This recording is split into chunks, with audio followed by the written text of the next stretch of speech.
Mwekbe manoya noya. La barakini berota tona yundanu. Jorasoy trolo. La chueta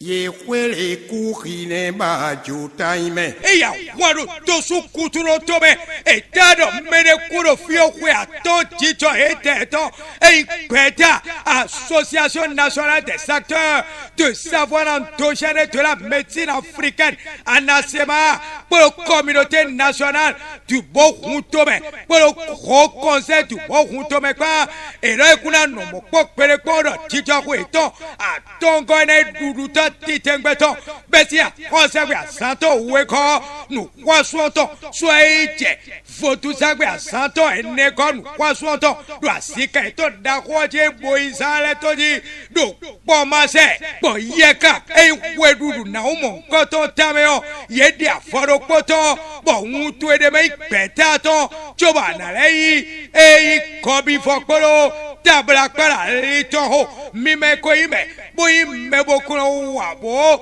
do kulo kobi to do mitawe mime ime bo don se ai me dokun la dokun poro e ya matokun pa bo no to wabo nu me ba no mo me de be bo mido e weke so enele biseme bo don se e jonu ato enele bo no to wa na bo petoro mo e de be do pese to me o e wedudu da holi ko to kami mi me ko ime bodo hunto me bodo peta de me o e kami bo mi do na tronto tata nenu ale karo na igba me khosa gbe asanto we ko nu kwa so to besi kanta to me Badan soya ite honwo ena ibo si fe ena ibo fe bona ya che bona yu horo pigbobe bona motesi kuwa bosora benadi sibipe asanto atongo nu kwaso to ena hunu yeme imego bo masoro fia bo ka wa bo to dagbe ti bo kure petole kai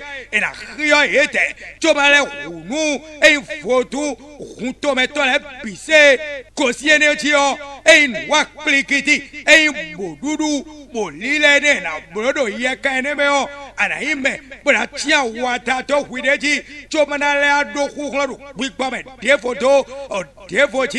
kosia yodio yeme meko mito kuluto ta komito le ena to fokon come bena fejre photo sagwe asanto eneko nu kwaswoto ena so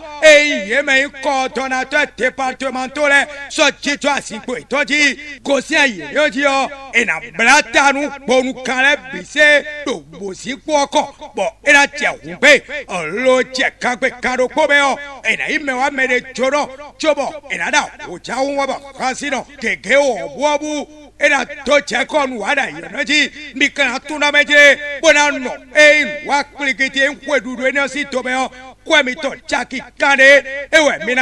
mina chaki kande neo mina dache bona ite mi pieza tisu afone de tonton do po chomara ikobi fo poro tabla fone mina le ikrimwa te boisa bo 2500 recettes ewe de bebe to so kweji bo de kuna bo en chambre nationale te boisa si ye kamere etosi chobo mina le unwa fine okundi de to ena nami chobo choro mito ena le puedo puene omere ena blono ena le pisede ei mo cheme debu ba mi de mamma fo mon koto mi yawo bo khosu tada sumaje wei aluka eto 01 97 33 93 72 allo 01 95 17 64 77 Milaboyo président national de la chambre de Boïsa d'Arredo Alukayeto 01 97 95 76 14 allo 01 40 77 52 52 Moi tiens bouton Nico Indokolo Komiton Dinea